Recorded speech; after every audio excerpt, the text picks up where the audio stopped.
Hey, what's up guys? Welcome to this player review with me, boy FIFA on HD, where we'll be taking a look at the 88 rated Lucas Perez and his team of the season so far card. Now before we do, as always, if you enjoy the video, please remember to hit that like button, as that really does help me out on the channel. And also, if you have any questions about this card, how he played, the team that I used him in, or just FIFA 20 in general, ask in the comments. I love getting back to you and answering all your guys' questions. So we've seen the team that we used him in and the position that we played him in.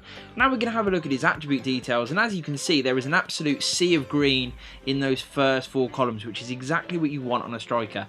Very solid pace, 90 acceleration, 87 on the sprint speed is really good. And then you come on to his finishing. Overall, it's really solid. You know, he's got the 91 finishing, he's got 93 on the attack positioning, his shot power and long shots are really good, volleys and penalties also equally matched, really solid overall. Passing wise, good there too. Vision at 91, his short and long passing are both solid for a striker especially, free kicks and crossing are good, curve is good as well. We really can't go wrong in these stats at all, and dribbling just continues that trend. His agility could be a little bit higher, but it's not too bad. Balance, reactions, ball control, dribbling and composure, all really high stats. Yes, defensively not that amazing, but that's absolutely fine on a striker. Good heading accuracy. His jumping does let him down a little bit, but overall still very solid when you combine the two. Stamina, strength and aggression also really good, and he comes with 4-star, which is always solid.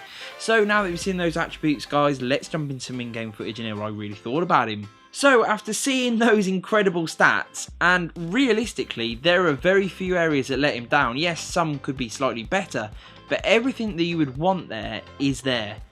But yet still he didn't quite feel as good as I thought he would be.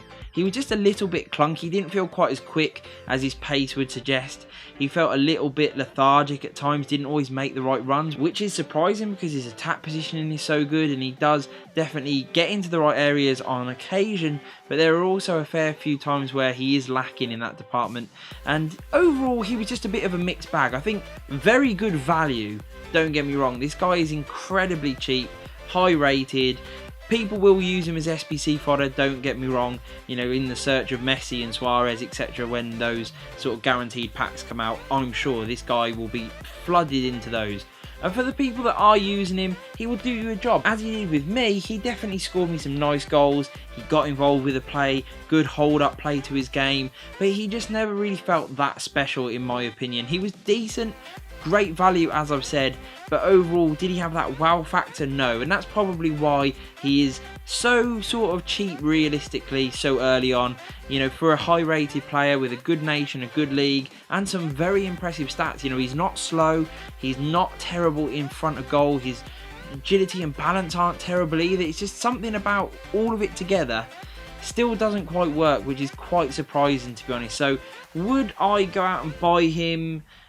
If you're just a casual player, probably yes. If you're just looking for a bit of fun and you're not playing too competitively, yeah, he's a great player to have in your team on the bench, etc. Especially if we're doing lots of squad battles and just playing rivals casually. This guy's a solid pick. You know, 4-star, decent pace, great shooting, good passing and dribbling too, and decent physicality with some good strength.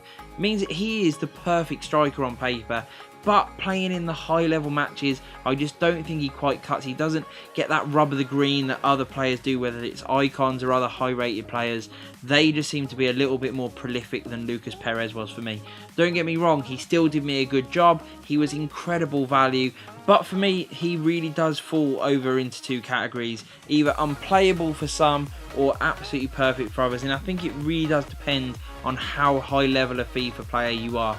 If your squad is absolutely stacked, you probably won't even be looking at this guy anyway. But if you're a casual player, then yes, great value, will definitely add something and will definitely contribute with goals and assists. So there you are, a bit of a mixed bag overall. As I said, I've given him a really solid 8.3 out of 10 because he did let me down on certain occasions, and overall he was quite good and really good value, so he deserves a high-ish rating, but he just wasn't quite at the pinnacle for me to give him anything really higher than an 8.3. I hope you enjoyed the review guys. If you did, please hit that like button. Let me know what you guys think about this card in the comments below, and peace.